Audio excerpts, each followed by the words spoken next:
Advisory Committee. Could we, as a second order of business, could we review and approve the October 20 minutes? Any comments from anybody? I wasn't there, so moved. yeah, Sean can. Sean, were you? Second, okay, second, so moved from Dave, second from Sean. All those in favor, aye. All right, that's done. Now, we don't have Greg Toner, but we have his written comments that were distributed for this meeting. And I don't do justice to what Greg pulls together, but I can read. And what I get out of this is that we still only have the data from Goat Hill, largely because of the kind of tail end effect of the federal government shutdown. But the the Goat Hill well looks pretty flat relative to the prior data point.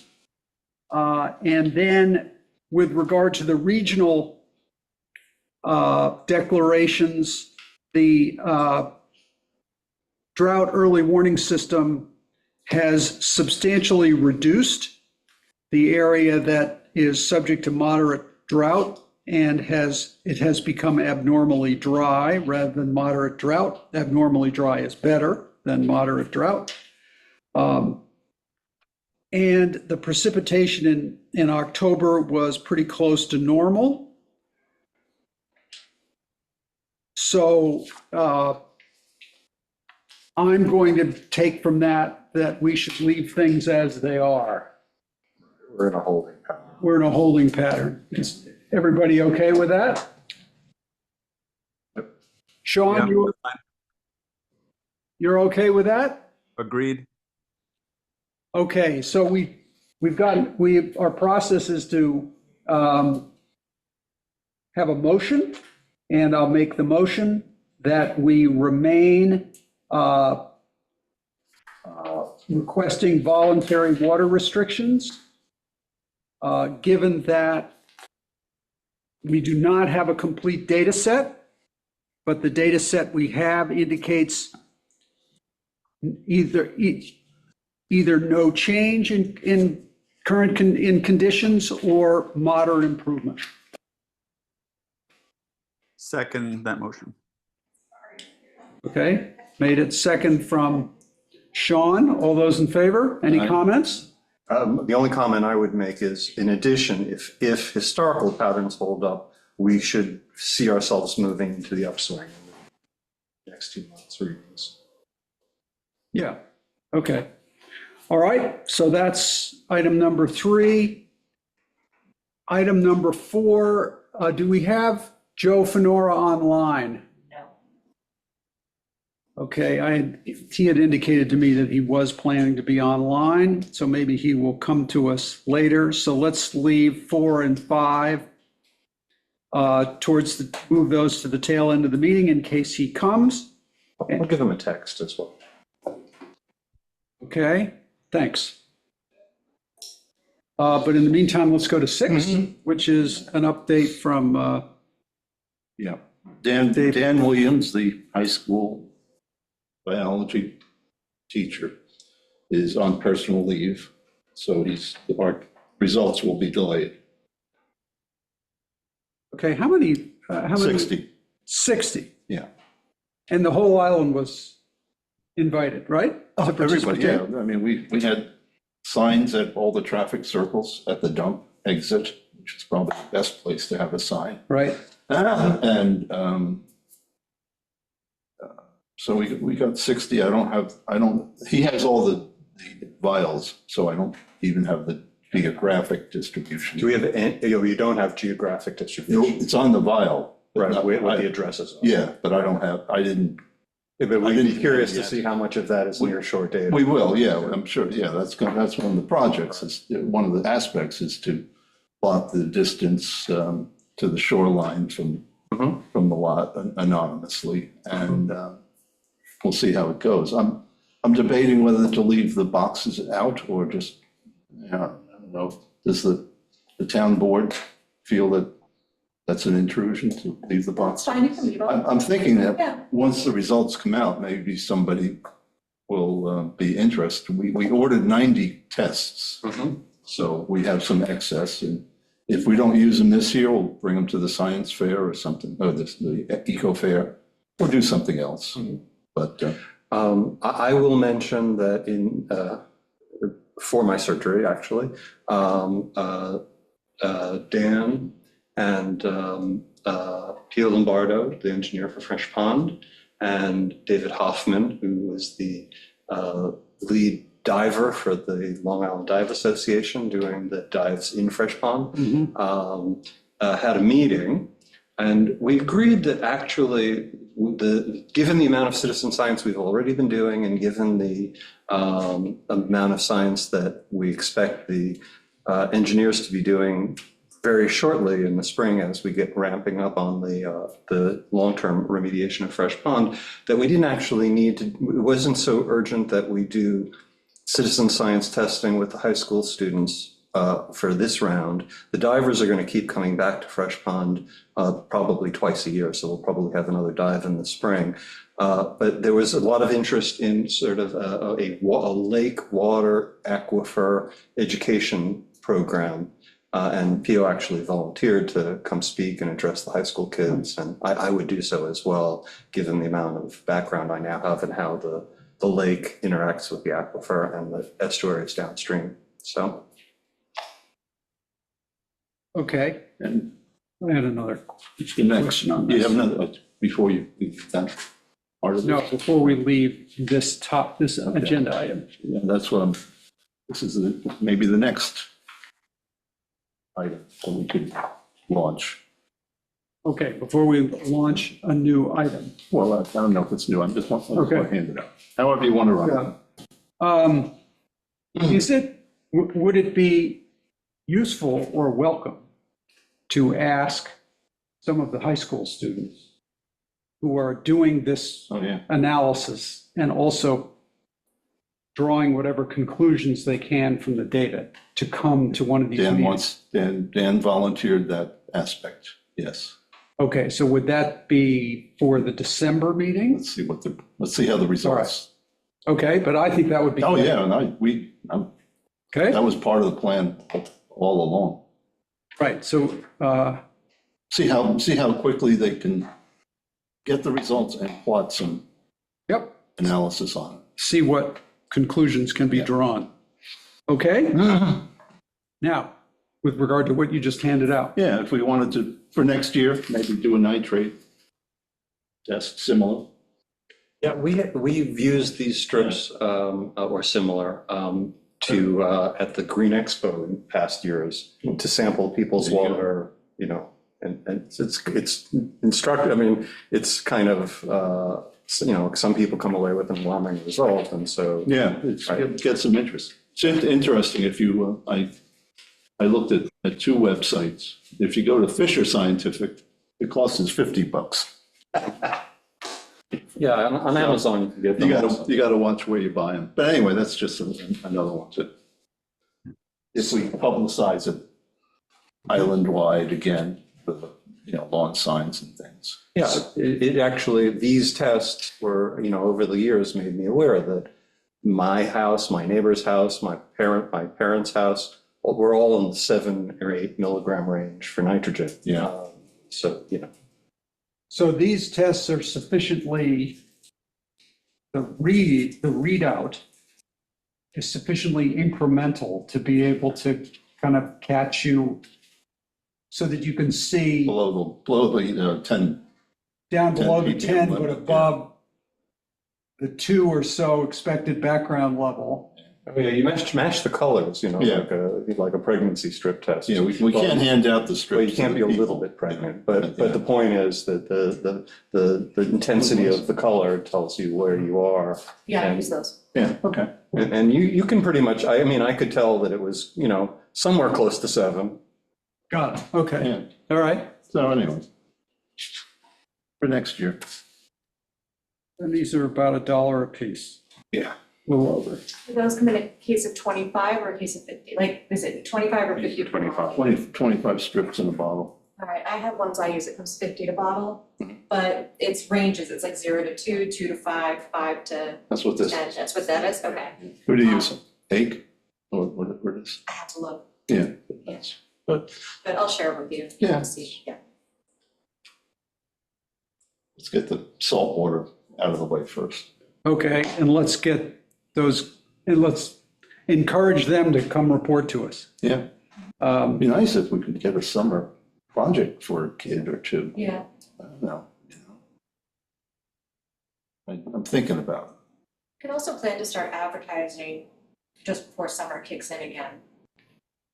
Yeah. And able to do it over the summer and it. then. Yeah, well, that's in the when, fall, when you have more people. Yeah, Yeah, this year we kind of were a little bit off the Yeah. curve. but we'll have the materials, so we'll be able to. Yeah. Do another round. Okay, anything more on No. item 6? All right, item 7, Center Triangle Water Testing Update, that's me. The next step with that is to go through the governance and get authority to use the Water Quality Improvement Fund to pay for the testing. The Water Quality Improvement Advisory Board has endorsed that. The town board informally endorsed it at a work session a week or so ago, 2 weeks ago. The town board meeting on November 10 did not happen as a result of a lack of quorum, but tomorrow there's a town board meeting when an ordinance to schedule a public hearing on the question will be considered, and that public hearing is scheduled for December 1st. December 22nd, Oh, it got moved. yeah, I'm just looking at the new agenda. Oh. So the hearing is December 22nd? Yep, Thank you.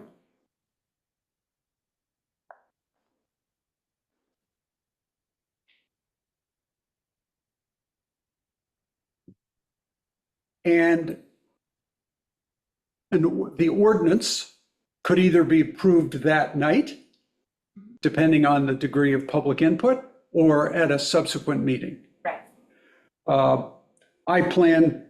I need to check my calendar, but I've been planning to attend that hearing and make a presentation. December 22nd. December 22nd. Mhm. And any other members of the committee are encouraged to come. And if anybody believes that we should make a specific effort to publicize it in the neighborhood so that the people in the area know what's going on and can attend, On the center area. the center area, I am happy to do what I need to do to make that happen. Because I think the more people who know what's going on and the reasons for it, the better. Okay, so that, I mean, that's always an interesting question, whether more people in the room is helpful or more people in the room is not helpful. To that end, I have a question. And that is do we have further information about how testing only WQI funding is being looked at by the committee, the group that is now? I know that in the earlier phase, we had a little bit of a struggle with that. we were under the understanding that because of the way the new version of the law is written, it leaves us with Much more flexibility. ability to, And so that this would fall underneath that, okay, excellent. Because again, we should be prepared for some people will say, oh, this isn't yeah, quote unquote Right. kosher. And right, and we'll have Thomas double check it. okay, At first look, it looked okay, Thomas, the town attorney, yes. okay?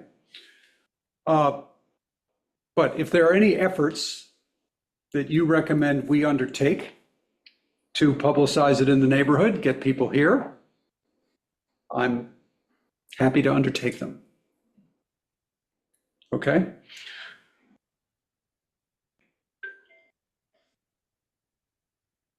and there's no more, And Joe does say that he was just running a few minutes late. He should be joining us soon. okay, so good, we'll go back to his items. Yeah. All right, so that's anything more on 7 from anybody?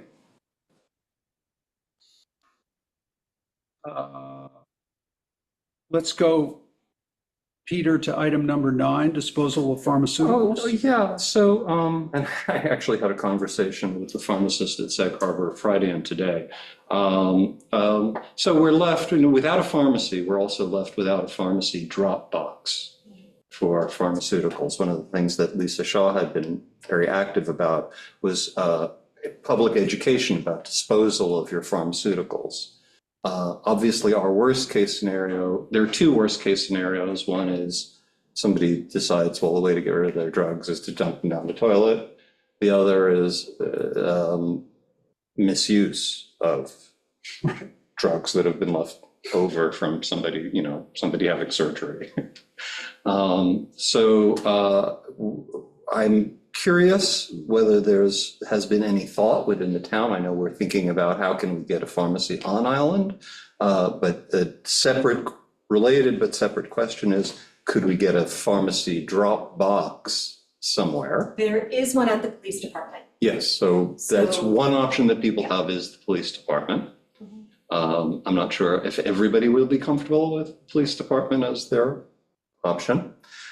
So what I did take the initiative to ask was, so Sag Harbor, I haven't checked with Colonial Drugs in Greenport, but Sag Harbor Pharmacy is doing 5 days a week on island delivery. The pharmacists have said that no problem if we wanted to also have them do pickup. So for people who are mobility challenged, that would be ideal. And the questions, as we get this more organized, obviously the police department is one. If there could be, we begin to move forward with a plan for some sort of pharmacy drop or kiosk or actual pharmacy on island, obviously that would create another. The drugstores that are delivering are an excellent option. And then the issue just becomes making people aware of, once the drugs are expired, you don't need them anymore. Here's what you should do.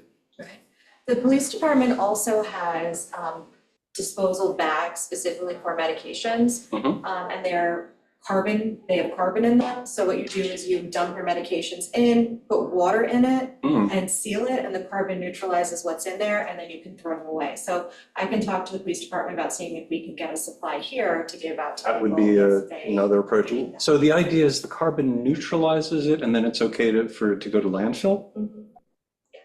Okay. I wasn't aware that there was a technique like that. So I'll ask Yeah. Anthony is the one who has.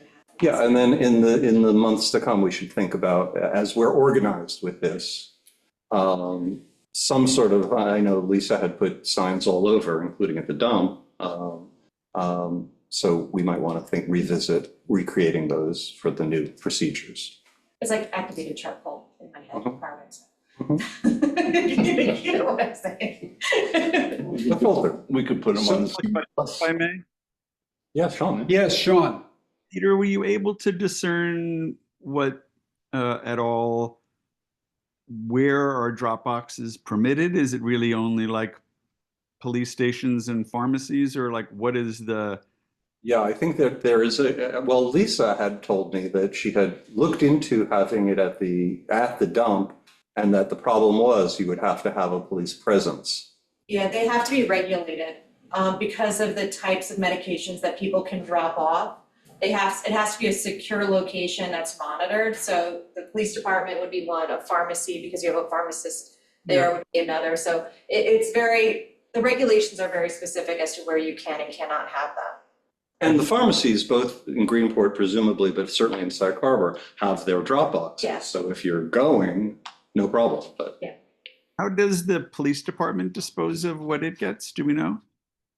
I think they work in conjunction with the hospital system, but I could be wrong, I had to check with them.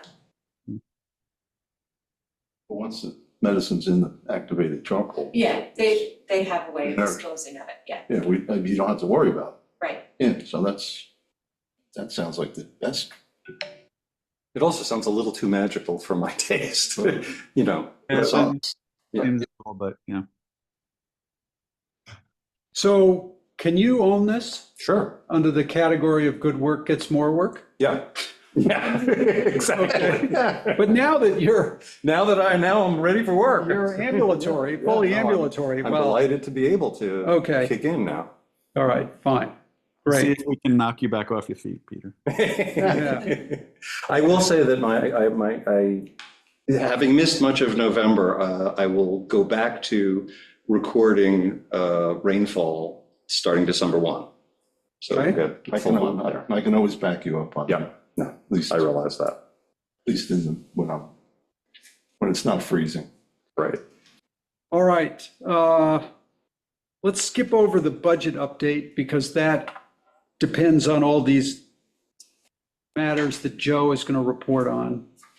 And let's go to the irrigation subcommittee update. Sean?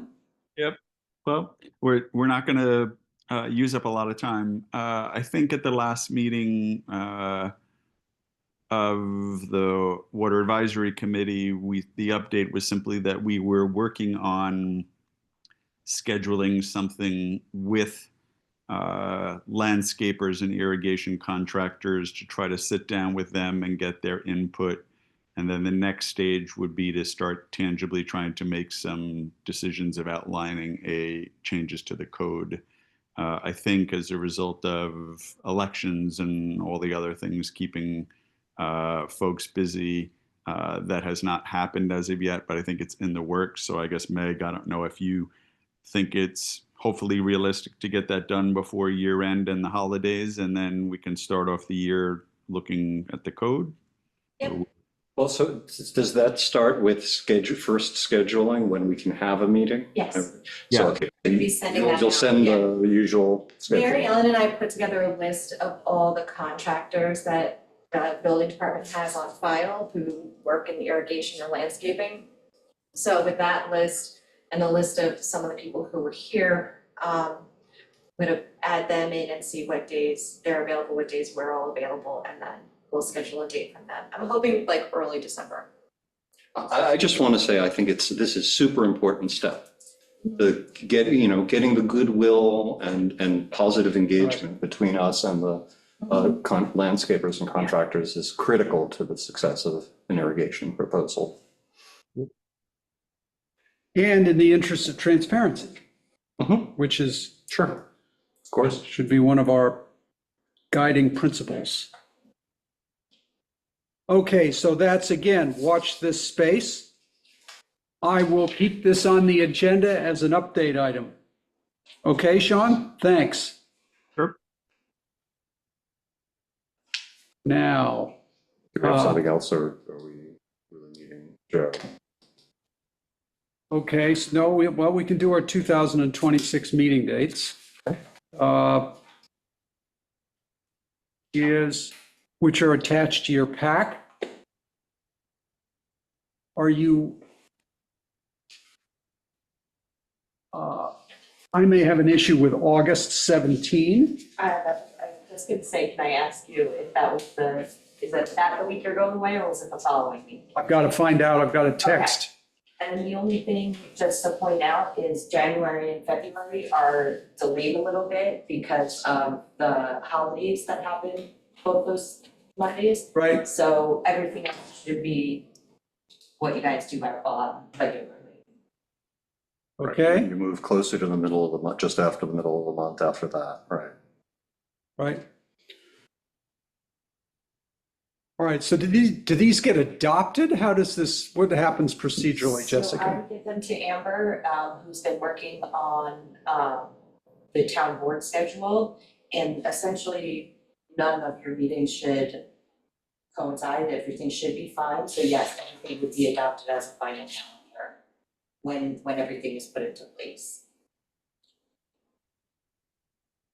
The town board will adopt the calendar for the entire town. That includes all the committees, all the boards, everybody. So So are we thinking these might change, or? no, hopefully these will stay the same. I'm just doing I have the start of the calendar for the year, so I'm just penciling it in, but I don't think there's anything that We conflicts just with might your need to time. change the August date Yeah. based on. Right, I need to get back to you on August. Anybody else have any issues? Okay. Well, I won't know, and if I'm away, I'll try to be online. Okay, I think that maybe those packets were only physical, so I don't have it in front of me. Can you just tell me what it says for January and February so I have it in my mind's eye? January 26th, February 23. Thank you. I will also send it out to you. Thank you. Okay. Now,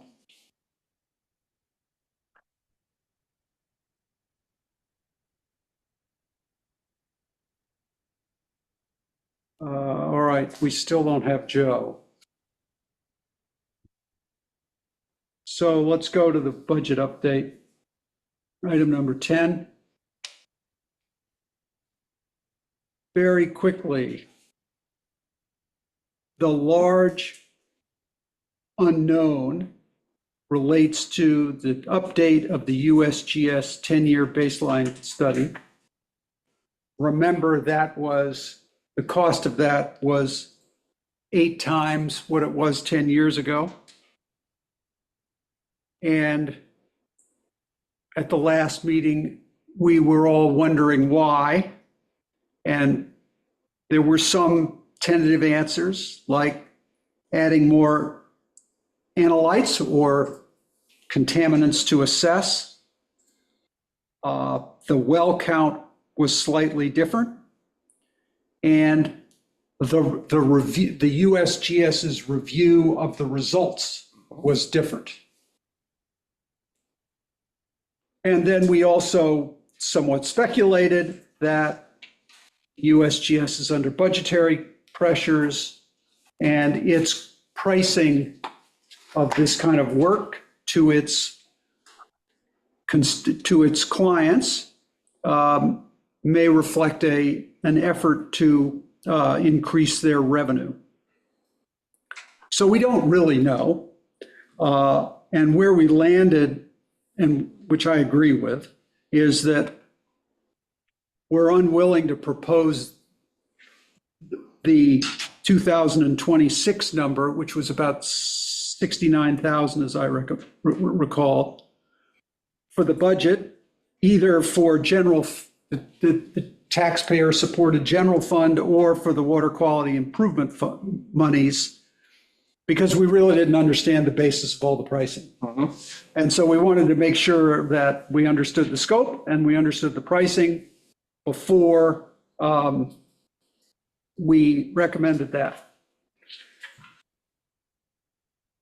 The other significant item on the agenda in the budget was the center triangle testing update, and that is proceeding towards funding from the Water Quality Improvement Fund. And partly overlaps into the value of the USGS work. Yes, it does. So other than, those are very big items in the budget. Absent those items, our budget's pretty straightforward relative to last year. So as I understand it, Meg, our budget request is going in similar to last year with those items flagged. Right, One for the Water Quality Improvement Fund, and then the USGS study unknown at this point because we haven't gotten comfortable with the scope. right. And our thought was that if we do move forward with that, we'd also kick it to WQI, use WQI funds.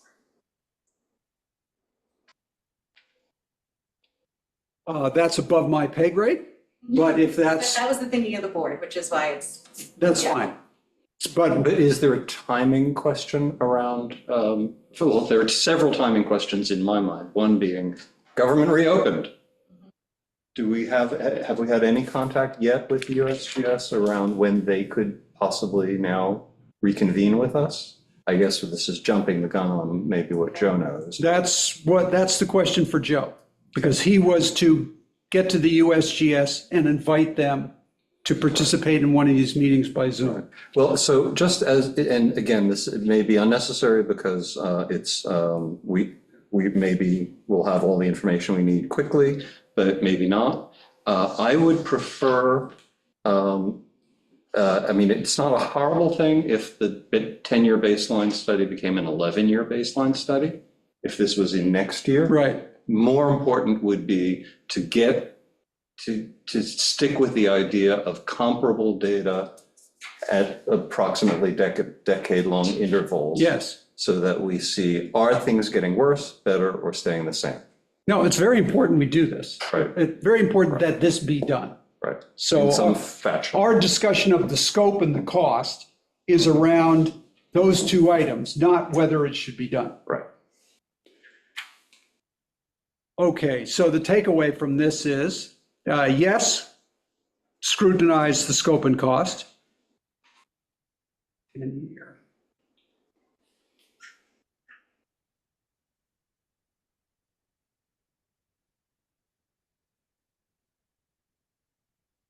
And the feedback from Meg, from the town board, is that town board is open to the WQI funding this.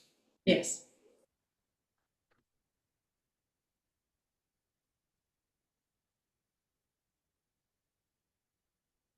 So as a result, there really, given that second point, Meg, there really is nothing open on our budget. Our budget's done, Yes. okay? Because the center triangle testing is out of the WQI.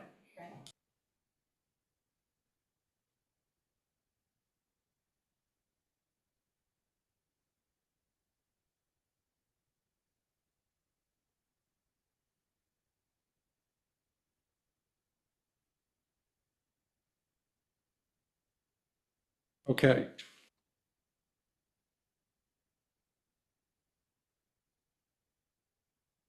Uh,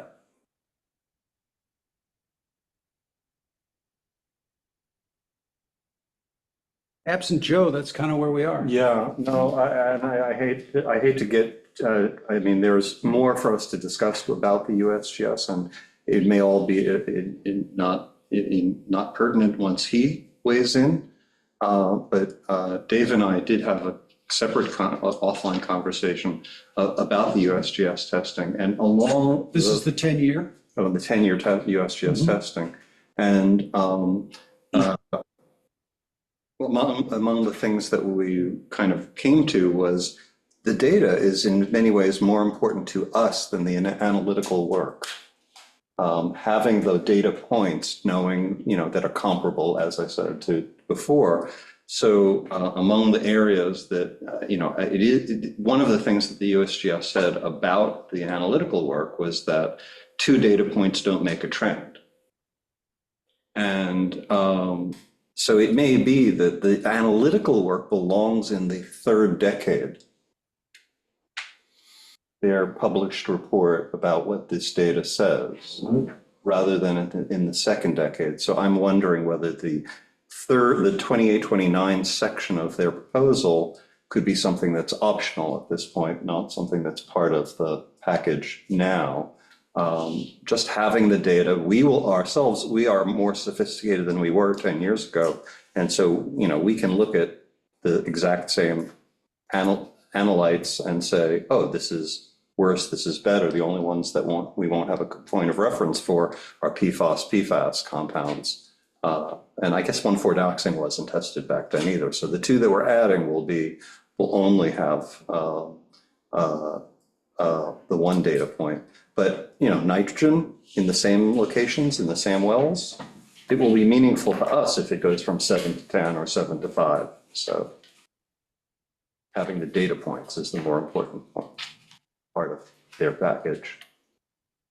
Yeah, interesting observation or point, Peter. And I guess personally, I'd have to maybe just think about it a little bit more, and that's not diminishing what the USGS analysis might be. But I think what you're saying is, the data should tell us a lot in and of itself without a lot of analysis. And so that's an interesting question. I somehow have in my mind that, and I don't know whether the reference was that Joe said, like, they don't do it the way they used to, so this is what they do.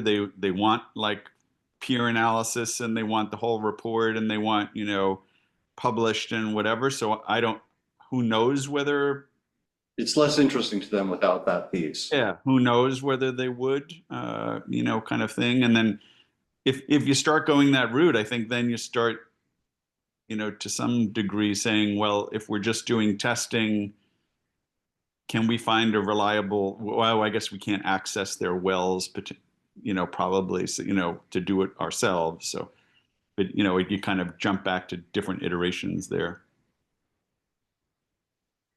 I also, one of the things that, you know, we do tend to rely on the USGS reputation as scientists that, and the precision of their work. Yep. So, you know. Yeah, if you read their protocol for testing, sample gathering, it's incredible. So it does give us, you know, again, I mean, I think that we can do the Suffolk County Health Department test. Look, we're doing lots of tests within the Suffolk County Health Department testing, and we can do it in other areas in over, you know, year by year by year, at less cost, $100 a test cost. So, you know, that's things we can do on an ongoing basis, and is more, gives us the short-term picture snapshot. The whole point of the USGS baseline tests was the long-term trend. And, you know, 10 years gives you something, 20 years with 3 data points starts to give you a long-term trend. Okay, so this is the set of questions that we need to put We need to to be thinking about Joe them and the them. USGS. Yep. Which is obviously, we can't progress any further because we have neither of those people here. Yes. So,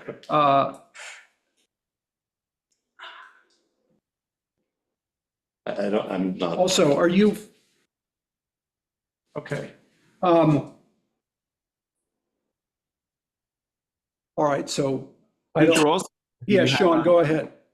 I don't know if we've kind of covered everything that you were thinking without Joe, but I think you also had on there kind of an update on, I think it was basically submissions from the public, you know, to the town on water tests, and have we gotten any, and, you know, how can we kind of encourage that? We'll see if Joe has an update on that at some point. My guess is that they're, you know, we might have some trickle in, but, you know, it's not like people are knocking down our door. I think the second part of that question, which is like, how do we encourage more and greater participation? I have always had in my kind of thought process, and some people just don't jump on this bandwagon, but food for thought is that if we really want to educate and encourage people to look at the quality of their water, regardless of whether they submit it to us or not, even if we're encouraging that, we tend to think small in this town. Like we don't kind of go gangbusters. And so, you know, I don't see if this is a high priority for us, why we wouldn't say somewhere around Memorial Day next year, it is water testing weekend. We have signs. We have people in front of IGA handing out, you know, the forms. We have, And with the strips, the You know, nitrate strips. we have the strips as well. Hey, if you don't want to get, you know, Suffolk County and pay the $100, at least here Yeah. do strips. Maybe the high school kids, you know, want to join in or whatever, but you make it so public that you really have to kind of like willingly say, no, I'm not interested. It's not just like, I think of it. hand it to me, you know, let me take a look. I think you know, you have to be comfortable with being very public and being out in front of people's faces. I think we're at a point that we need that kind of thing. I think the only sensitivity is trying to, you know, whether it's a one-pager that we hand out with the Suffolk County form that hits it properly. It's not, you know, creating panic. It's just educating people to think about, you know, what it is, whether it's water softeners, whether it's nitrates, you know, how much fertilizer they're putting on their lawns, whatever it happens to be, and just trying to bring that, consciousness around. And so I'd ask you to think about something like that if we really want to. We have enough lead time that we could plan something and create a narrative and, create signs and put out the police things and get the high school gang, engaged. And we can only take it so far, lead a horse to water, so to speak. But I don't think that we've really tried to lead the horse to water very aggressively. Aggressively, yeah. So how do people feel about this? This is an interesting idea. This is a good So I idea. feel excited. Okay, good. So, so Sean is beginning an exercise in almost branding here. Yes. And I just want to point out the thing he said right at the beginning, water testing weekend. It just rolls off my tongue, or my lips. Water testing weekend, it's kind of should have a holiday spirit. It could go along with the car wash and with the, it should be fun. And that, and yes, you get your strips, get your, get a quick read and along with your strip, get the form for submitting to the Suffolk County Health Department to get your water tested. Yeah. So again, under the label of good work gets more work, I feel myself. do you, Sean, do you want to outline Yeah, I can how to outline do this? the aspects of what that would look like, and kind of augment the conversation to the next level if there's receptiveness to it. Look, I think it's a great idea. I think it's a great idea. I think that also this And is now's the something. time to talk about it. Now's the time to talk about it. Among the things that we've done before, but along with this branding would work well is go to the individual, to the homeowner associations, to the community associations Right. with this. Yeah, I mean, if we're doing it physically, right, to show a physical presence, but together with that, we can send our one-page narrative with the form to the homeowners association and say, if you can send this out to all your people as well, if you're willing, coincidentally with us being out there, it's all working together. And I think a number of the homeowners associations would be very willing participants. And I'm not sure if all of them would be, but we can do what we can. And given that we have a working newspaper in this town, I think they would work with us to put, little boxes with water testing weekend into the paper and, I mean, maybe it sounds like a lot of money, but I did at one point ask the reporter, and it was, I think, $543 for a Well, I think we can ask Or- them to help us without for a necessarily. one-page full, thing. So I mean, if you want to do this right, you hit it at every angle you can. I'm sure that it can get publicized. Yep. Okay, so Sean, Howard has a comment, but just let me finish with Sean and then Howard. Sean, can you outline this, Yep. the elements of this for the next meeting? Yep. Okay. Howard, could you come up to the podium, please? That's the honor. Howard Johansson, Chairman of the Conservation Advisory Committee. I had a couple of comments. First of all, I thought there was some talk about getting an RSVP to do the work that USGS was doing. Are you talking about the well in St. John's? No, not that. No, just generally what we're asking the USGS to do. I mean, separately, I think you mean a request for proposal from other Right. people. All Yeah. right. Well, I mean, I think Or not. that was the conversation where we were just having, that the legitimacy and the extreme kind of accuracy that the way the USGS does it makes us incredibly biased to stay with who's already done it. But I guess your question is, it's still out there a little bit of how, are there permutations of this where we could reasonably do with someone else? But that was my reference of, we don't even know whether we could access their wells. And so we may be stuck with them. Yeah, I understand that, but I just was wondering whether, it might help us to get a reasonable price, And the question of whether we can use their wells is interesting. The question of whether we can use their wells, I don't know that we cannot. Well, they're their wells. They are their They have to wells. get permission, and Yes. typically that would require some kind of legal contract Mhm. allowing or giving permission for us to use their wells, and then if there's a third party involved, it gets complicated. If I was USGS, I wouldn't let us use their wells. Yeah, No, because you. Well, they could sample and we could do our own data analysis, have our own laboratories. we have to talk to them. No, but Yeah, we have to talk. I mean, their protocols, it's like, they even said you can't have a drop line with a lead weight on the end of it. But it's pretty fussy, and if they're gonna stand behind the data that they're, Right. for their water, I would be surprised if they let us use the wells, but, I guess it doesn't hurt to ask. Well, to answer your question, step one is to understand their thinking, which we've been trying to get at for like 4 months now. But the good thing is I saw USGS on the island today on Menantic testing that well, so they're back in. Yeah, Right, they are back at on work. testing today, I So saw that. that's good work. And then I just want to bring up that, the county getting the well testing back they're behind schedule quite a bit. I mean, it used to be 6 weeks and you get your test back after the test, and now they say it could be up to 6 months.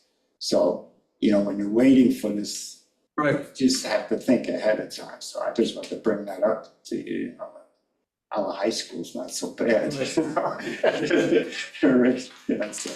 it's just something to keep in mind because they have so much testing going on, some people, so. They do about 500 tests a year, and we will end up being 50% of their annual workload when we get this thing going in the center. So they're quite happy that we're phasing it over a year or two. So, but I'm not surprised to hear that they're getting backed up. Because it's tested all over Right, the counties. correct. All right, thank you. Okay, thank you, Howard. All right.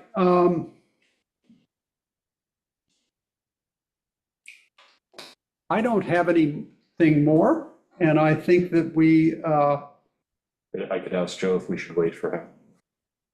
Megha, on the 2016, the scope that I saw read like it was a supplement. Yeah, but I couldn't find the other, That's what I'm just wondering, if there was another part, was the- or if it ended up getting shortened to just that. It's like or I'm thinking, supplemental. was the first phase on their nickel that they were gonna do it anyway, and we said, well, how about if you expand it to the rest of the wells? And that's, I'm not because sure. when we're citing that as the baseline of 2016's cost, 2016 could have been double the cost if the first phase was either on them or we don't know about it. So that's what I'm wondering. you're saying this proposal, No, is this from 16? Yeah. 18. Yes, this read like it was a supplement. When they speak about additional wells. So there were some additional wells that, So that's what, before we threw in waive that this. were not on our budget. It's in the town. Yeah, I was hoping Joe would have more clarity on it, because I sent him everything I found, and I asked if he had anything else to add to it, Okay. so. But I know that they had thrown in the data from a couple of other wells that they were testing from a separate project. That's what I'm thinking. That we did. Okay, so Joe says, I asked him if we should wait for him. He says, no, I'm sorry. I'll send an email update to committee. All right. Okay. Fine. So that too. Okay. This is where they're talking about 8 new samples from the establishment. So it sounds like this is just the additional 8. All right. So this could be That twice. wasn't, I didn't pick that up. Yeah, this could Okay. be twice our 2016. Bottom line is, we need to could be twice. understand this. Oh, yeah, no, Okay. I'm just. Right. And Joe is going to be distributing an email. All right. Yeah, right. So, anything else for the good of the order? Good for right now. All right, can I have a motion to adjourn? We asked the public. Ask the public if they have any comments. Thank you for that. Hearing none? Can I have a motion to adjourn? So move. Second. Okay, thank you all very much. Thank you.